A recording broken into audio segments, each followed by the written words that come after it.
네, 주식 투자하시는 분들이면 잘 아시겠지만 주식을 매매할 때 일정 비율을 증권사에게 수수료로 내야 하는데요. 지금까지 수수료를 인하하는 방식으로 증권사들이 고객을 끌어왔습니다. 그런데 최근에 이 수수료를 놓고 증권사들이 경쟁이 더욱 치열해졌다고 합니다. 기간을 한정해서 무료로 제공하기도 하고요.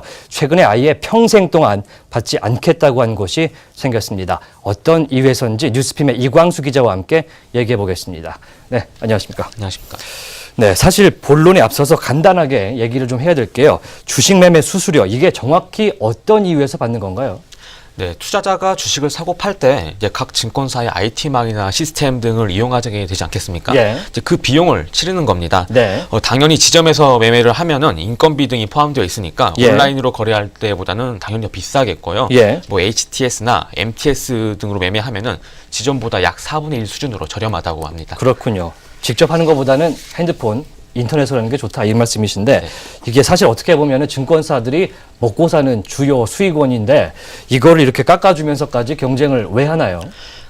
네, 주변 투자자들을 보시면 주식 사러 지점에 가겠다 하는 분들 얼마나 계신가요? 거의 없죠. 네, 맞습니다. 예. 이제 개인 투자자들은 대부분 MTS나 HTS 통해서 주식을 매매하고 있는데 네. 이게 증권사별로 서비스 차별화가 크지 않습니다. 그렇군요. 예, 본래 목적인 매매를 잘 체결하기만 하면 되는 거니까요. 그렇겠죠. 예. 그러니까 각 증권사들이 고객을 모으기 위해서 내세우는 것이 뭐 가장 간단한 것이 수수료 인하인 고객을 겁니다. 모으기 위해서. 네, 예. 예. 이제 그게 가장 즉각적으로 고객의 반응이 온다고 하는데요. 예.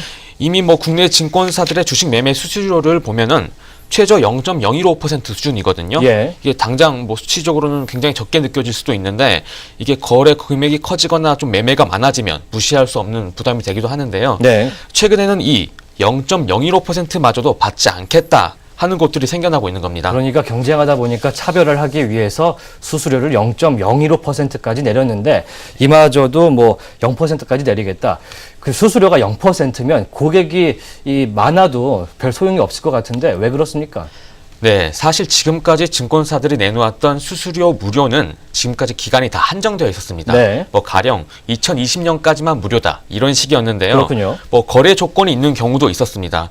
펀드를 일정 금액 이상 거래한 고객에 한해서 5년 동안만 무료를 제공하겠다 이런 식이었는데 예. 뭐 한번 거래를 하기 시작하면은 뭐 특별한 불편함이 있지 않는 이상은 일정 고객들은 해당 증권사 고객으로 계속 남을 테니까요. 길게 보면 남는 장사라는 겁니다. 뭐 한정 기간도 있고 뭐 조건도 있는데 아예 평생 동안 안 받겠다 이렇게 선언한 증권사도 있다고요? 네, 모바일 거래에 한정되긴 했지만 예. 최근 NH투자증권이 10월까지 가입하는 고객에 한해서는 평생 주식 매매 수수료를 받지 않겠다고 해서 업계에 관심이 쏠리고 있습니다. 예. 이 평생 무료 수수료를 선언한 것은 이번이 처음인데요. 사실 NH투자증권은 그간 증권사들의 수수료 경쟁에 약간 뒤로 물러나 있어서 이때까지 무료 수수료를 한 번도 내세운 적이 없는 그렇죠. 증권사였는데 예. 이번에 과감한 결정을 한 겁니다. 네, 그렇군요. 평생 수수료라고 하면 무료 수수료라고 하면요. 이 고객들을 모아서 이 무료 수수료를 이벤트를 한 뒤에 그 뒤에 수수료를 나중에 얻겠다 이런 논리로 받아들이면 될까요? 어떻습니까? 네, 근데 이번에는 평생이니까요. 예. 수수료를 그냥 포기하고 아예 포기하는군요. 네, 대신에 고객을 많이 모아서 좀 더 고차원적인 자산관리 서비스 상품을 판매하겠다 이런 전략입니다. 그렇군요. 예. 뭐 또 신용융자 이익도 증가할 수 있습니다. 뭐 아무래도 고객이 많으면 그럴 확률이 크겠는데요. 이제 신용융자는 개인 투자자가 이제 주식을 매매할 때 부족한 매매 대금을 주식 증권사에서 빌려주는 그런 서비스인데요. 예. 이게 이제 빌리는 기간에 따라 다르지만 뭐 일주일에 적게는 4.5%에서 한 석 달 이상 빌리게 되면 8.78% 정도로 꽤 되는 편이거든요. 높군요. 예, 그래서 주식 매매 수수료보다는 비교도 안 게 높은 상황인데 이런 것들을 노리는 겁니다. 주식 매매 수수료를 포기하는 대신에 이런 이 고차원적인 자산 관리 서비스에 수수료를 노리겠다. 네네. 이런 얘기인데 자산 관리 서비스가 뭐길래 이거를 노리겠다 이렇게 얘기합니까? 네, 뭐 최근 뭐 증권사들의 HTS나 MTS들을 보면은 예. 뭐 로버어드바이저가 추천하는 종목 서비스 뭐 이런 거를 제공하는데 이걸 좀 받게 되면은 또 돈을 더 내야 되는 부분이 있고요. 예. 뭐 빅데이터나 AI의 엔진 등을 통해서 뭐 투자자들이 원하는 관심사나 뉴스 이런 것들도 정리해서 제공하는 유료 서비스를 내세운 곳도 있습니다. 그렇군요. 또 오프라인으로 넘어가면 뭐 투자 자문사들의 자산 관리 서비스 등을 바로 연계해서 MTS에서 바로 볼 수 있게 그렇게 하는 곳도 생겨나고 있습니다. 그렇군요. 일단은 무료로 수수료를 무료로 고객들을 모은 다음에 다른 서비스를 통해서 수익을 얻겠다.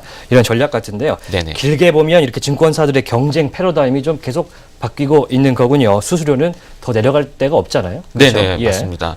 뭐 업계에서는 이제 양적 경쟁에서 질적 경쟁으로 변할 것이다. 이런 분석도 나오고 있는데요. 예. 이제 그동안은 고객을 모으는 경쟁이 수수료 인하가 전부였는데 이제는 유치한 다음에 추가적으로 어떤 서비스를 제공할 것이냐 이런 거에 초점이 맞춰질 것으로 보입니다. 그렇군요. 예, 뭐 과거에 이제 예를 들면 모바일 게임의 경우에도 이제 다운받는 것 자체가 이제 돈을 내야 됐었는데 이제는 다 무료로 바뀌지 않았습니까? 예. 무료로 바뀐 다음에 아이템을 살 때 뭐 돈을 내거나 이런 시스템으로 바뀌었는데 이제 주식 매매도 이런 식으로 비즈니스 모델 자체가 달라질 것이라는 게 업계 안팎의 의견입니다. 네, 수익을 얻기 위한 노력이 굉장히 큰 것 같습니다. 주식 매매 수수료 사라지는 추세, 거래하시는 분들에게는 참 좋은 소식인 것 같습니다. 이광수 기자였습니다.